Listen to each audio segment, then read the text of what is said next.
Thanks to the huge amount of work produced by the Human Microbiome Project in defining normal functional gut enterotypes, we can now identify an abnormal gut microbiota in different diseases. We are very interested in how differences in the gut microbiota may impact abdominal pain and irritable bowel syndrome. And so we have discovered and published differences in the gut microbiota in children with recurrent abdominal pain.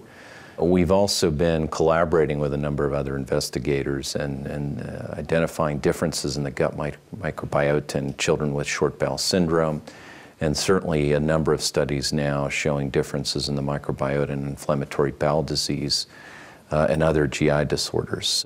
But some, like Gary Wu, think that it could be a little more complicated. Enterotypes are one way of looking at how you classify people, and even that is under a lot of discussion, whether or not these are really discrete, separate things, or it could be more of a continuum or more of a gradient.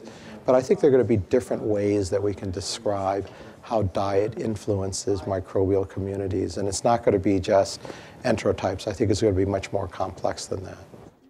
And we have to understand that the gut microbiota secretes small molecules. Microbes are also producing many small molecules that are going to other parts in the body. So that we talk about the gut microbiota, we just need to always remember that the gut microbiota is linked to the gastrointestinal tract, and that's linked to the rest of the body, the immune system, the nervous system, whole body metabolism. And so we're very enthusiastic about the potential implications of the research of the human microbiome in many aspects of human health and disease. So as we understand the nature of these differences now, hopefully we can now begin to think about how we can change the microbiota to prevent and treat disease. Changing the microbiota with probiotics and prebiotics is already being used to manage diseases in which there's dysregulation of the immune system. We need to have a better instruction of our immune system.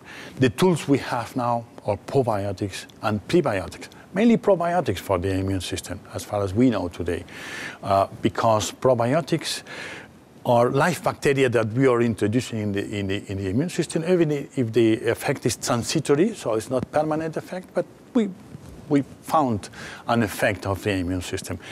And today we have the tools to see which bacteria are we missing nowadays in modern society. And I'm sure that there are several laboratories already working, researchers working on this, looking at consortia of bacteria that fit well together, that live together, and this is going to be also probiotics in the future, probably.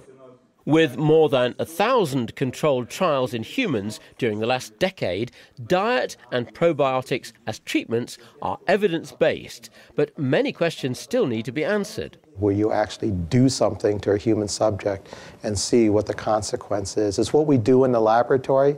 We can control this. We can do this in laboratory animals. To do it in human subjects, it's much more difficult. But in terms of diet is something that we can control in humans with controlled feeding experiments. And I think those are the types of things that need to be done in the future. So, probiotics and prebiotics already have a place in medicine, and they're an exciting area of research. It is possible to modify the microbiota by simple methods. We think diet will certainly have an impact. We're going to have to think more deeply now about how we can change diet to change the microbiome.